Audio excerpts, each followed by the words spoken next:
day everyone, this is my given topic entitled Choosing Jose Rizal as our national hero and symbol. The preceding paragraph cited national symbols, both official and unofficial, as of the moment Dr. Jose Rizal is included as one of the unofficial national symbols. But many Filipinos, his life and writings raise him to the qualifications of being our hero and as part of our national symbol.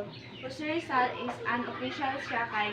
According to National Historical Commission of the Philippines or NHCP, wala pa dahil batas na ipinasa para muon nga national nga official national symbol jud si Rizal, pero sa ato nga Pilipino is para sa ato si Rizal is considered na nato siya as national hero.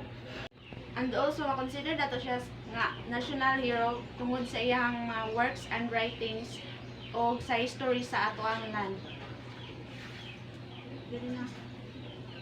Unknown historian Teodor Agoncillo wrote that Jose Rizal is acceptable as national hero because he is the symbol of assimilation. Despite the lack of official declaration, choosing and recognizing Dr. Jose Rizal as our national hero, Dr. Jose Rizal, acclaimed as great Filipino who had served his countrymen undoubtedly and wholeheartedly. Dr. Jose Rizal and his fellow propagandists had written numerous realizations on how Spain managed the Philippines.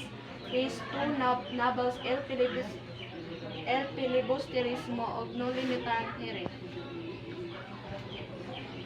Ang mga Amerikano sa pagitan ni Governor William Howard Taft is nag-recommend sa National Historical Commission of the Philippines nga si Rizal isimuon siya og national hero. Unlike kay Andres Bonifacio nga dili siya ma-considered as national hero kay ang iyang kuan is kuan siyang kalayaan pero naay armadong pamamaraan, and also basig mahimong inspiration sa ato ang Pilipino nga magrebelde maong si Rizal ang ilang gipili nga mahimong national hero.